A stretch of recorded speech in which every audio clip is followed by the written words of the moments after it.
Welcome to the Success Sensei podcast for anyone interested in success, happiness, and balance. We'll teach you how to be a black belt at life. And now, your host, former professional fighter, multiple world champion, entrepreneur, and investor, Robert Devane. Bowing in, this is Roundhouse Rob, the Success Sensei, helping you to win at life one kick and punch at a time. Episode 290. Your evenings are the key to success. It's the Success Sensei podcast main event. Your evenings are the key to success. It might feel like that at the moment. And we're just out of January, which a lot of people find January a hard month because you're trying to get your act together. You've got a lot of hopes for the year. You've got a lot of goals. You've maybe set some resolutions. You want to get on top of things. And invariably, you can't get on top of things because it's a bit of a struggle. It's a bit of a struggle month. And you're struggling because you still have too much junk food in your house from Christmas and from the New Year's festivities. You still have too much junk food in your system. You've still hung on to some of the bad habits that you might have gotten over the holiday break. The days are shorter if you work a traditional 9-to-5 job, if there's such a thing. You're leaving first thing in the morning, it's dark. You're getting home and it's dark. And it just seems like never-ending winter, and it's cold and it's wet, and your body is craving food that's not necessarily good for you and more rest than you possibly actually normally require because there's no sunshine in your life. So it can be a hard month to get your act together, even though it's brilliant because it's a fresh start, fresh year, fresh goals, fresh look at things. It can be very, very hard to get on track of things. And that does seep into February, which is where we are now. But if you can crack your evenings, if you can master your evenings, they are the key to your success, or certainly to more success coming your way. Evenings we'll define as, I suppose, any time from 6 p.m. up to bedtime is your evenings. Now, a lot of this pertains to you if you're working a traditional 9-to-5 job, but it doesn't matter if you're not. If you're on shift work, then sometimes you're working late, sometimes you're working earlies. When you're working earlies, it's about creating more time in the evenings. And when you're working late, it's about creating more time in the mornings. A lot of people subscribe to the 5 a.m. club, getting up earlier in the morning to get things done. Whether you do, whether you don't, your evenings are still going to be a major key to your success. Look, it's impossible to be a saint or to be a monk. Sometimes you do need your evenings to yourself. Sometimes you do need to unwind. Sometimes you do need to relax. Sometimes you do need to do the things that I'm going to try to tell you not to be doing in abundance, not to be overly doing. At the moment. And you know I'm going to talk about, I suppose, comfort watching television or movies or the internet, and comfort eating, and just in general resisting the comfort zone. Most people have at least 4 hours in the evening, and most people, it's very easy to get sucked into a routine where that 4 hours is taken up binge watching box sets, or binge watching Netflix, or just not being able to account for how you're spending the time. And the fact of the matter is, in every area that you want to succeed, you will be overtaken by those who use their evenings more productively. Not that comparing to others should be your sole focus, but keep it in mind, we live in a competitive environment. If you're hoping to go up the ladder quickly, then, you may be up against people who will be spending their evenings in a more productive way. And if you're not, you're putting yourself at a disadvantage. There's a lot of different ways that your evenings can be extremely productive to you. I'll list a few of them here just to get you motivated. You could have a second job, and it only happens after you're finished your daytime job. You could have a second business and you can only concentrate on that second business after you've finished your daytime activities. You could be preparing in the evening for the job that you're in to really make yourself valuable and to absolutely maximize the job and the opportunity that you have. You could be doing your prep work in the evening for that job. You could be doing the prep work if you run your own company, if you're self-employed. You could be doing the prep work or the paperwork that you don't get a chance to do if you're face-to-face meeting customers or brainstorming throughout the day. All the mundane stuff is what you could be prepping in the evening for your business. You could be studying, and a lot of people do it, work during the day and study for higher qualifications, which will ultimately help them, again, to become more valuable within the role that they're in and ultimately help them make more money, have higher earnings. So you could be learning in general. It doesn't have to be study. It could be learning. You could be spending the time in the evening practicing a new skill of any type. You could be spending your time in the evening exercising.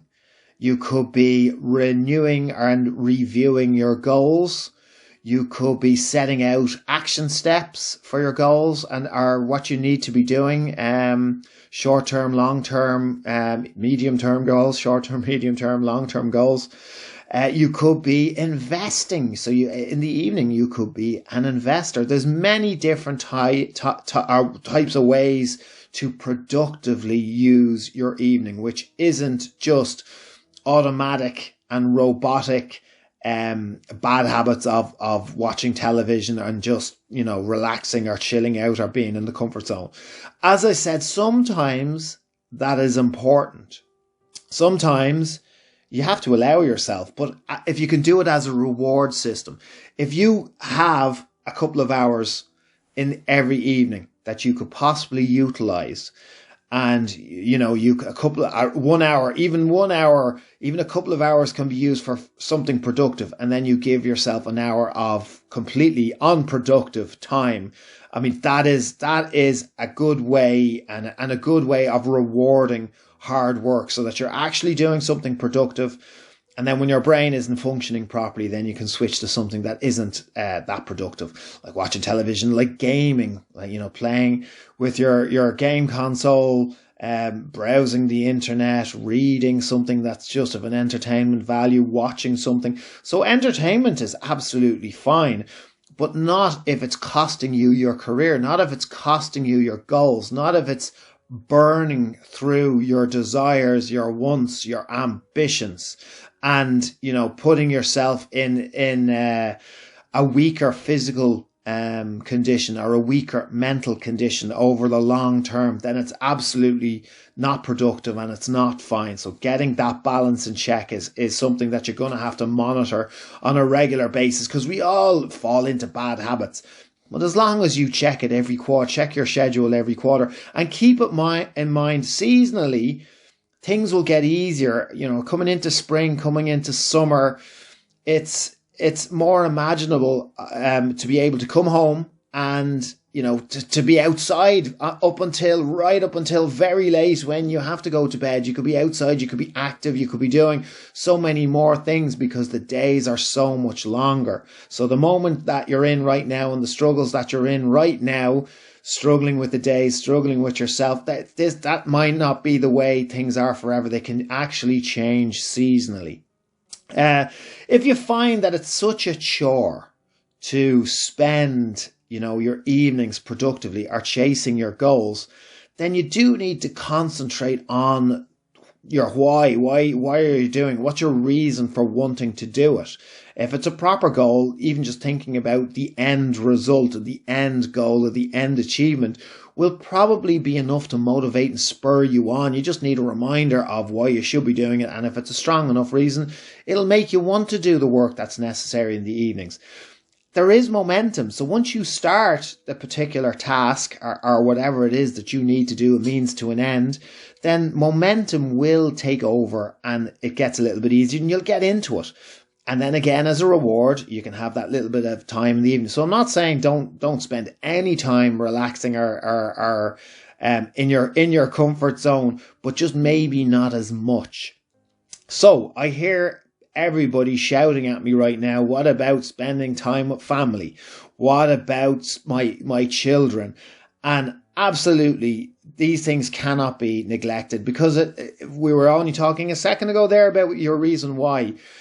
For the majority of people who have families, they are the reason why. They're the reason why you do a lot of the things. It is your family. It is your kids. So it's very important to get that balance right and not to neglect it. If it means, if you've got small kids, then you spend an hour or two after their bedtime. If you have to, that's what you do. If you can, include your family, include your children in the activities that you should be doing. It'll be a good example to them as well. Everybody will benefit. And it's a great way when everybody's involved. It makes it a hell of a lot easier to pursue your objectives, to pursue your goals. We are talking about being dedicated. We're talking about being focused. We are talking about being self-disciplined. It's a hell of a lot easier if you're really motivated to do the things that you're setting out to do. If you really believe, if your goals make you excited and just reading them give you a bit of motivation, it's fine if you get tired now and again. It's fine if you're not motivated. That's normal. That's part of being a human being. You can't be highly motivated absolutely every single day. But you should constantly remind yourself of what it is that you want. You should have it written down. You should have your goals. You should definitely have it firmly in your mind so you know exactly what it is you're striving for. As human beings, we tend to be happiest when we're striving for something a little bit beyond us. We actually like that. It's a great feeling of, trying to attain and working towards something that may be a little bit bigger than ourselves.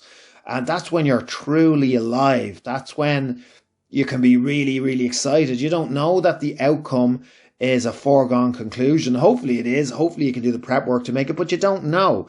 And it's pushing yourself, and it's living outside the comfort zone. The comfort zone is great in the moment, and that moment is very fleeting. And there is a price to pay for living in that comfort zone. There's a big sacrifice. People think the sacrifice is the other way around.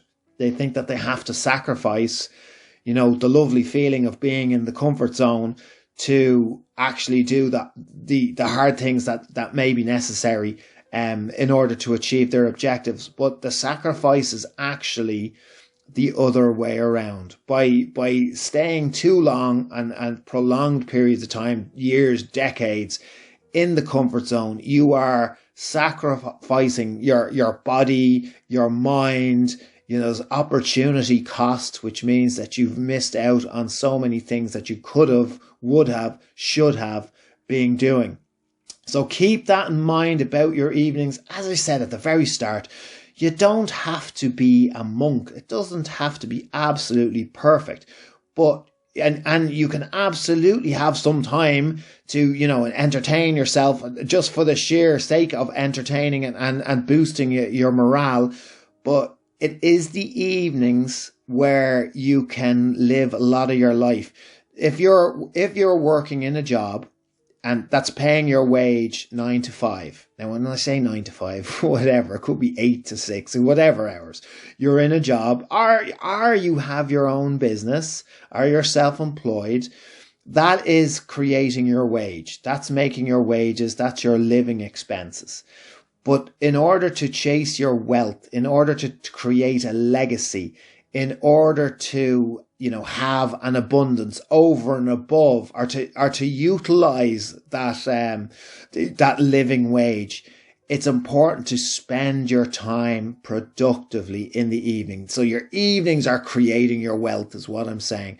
During the day, you're creating your living expenses in your job, and everything that you can do outside of your job is potentially working on your financial independence and the financial independence of your family, or working on yourself, your skill set, your knowledge, working on your physical health, your mental health, hobbies, skills, etc., etc. You get what my meaning. I would absolutely love to hear what your evening schedule is like, how you're spending your time, what you're striving for, and how you're getting on the first quarter of 2022. As always, I wish you the very best. Thank you for listening. I'm Roundhouse Rob, the Success Sensei. Life is a fight you can enjoy and win. Bowing out. This has been the Success Sensei, fighting the winning fight. So add us, subscribe, like, and comment. Keep those hands up and keep moving forward.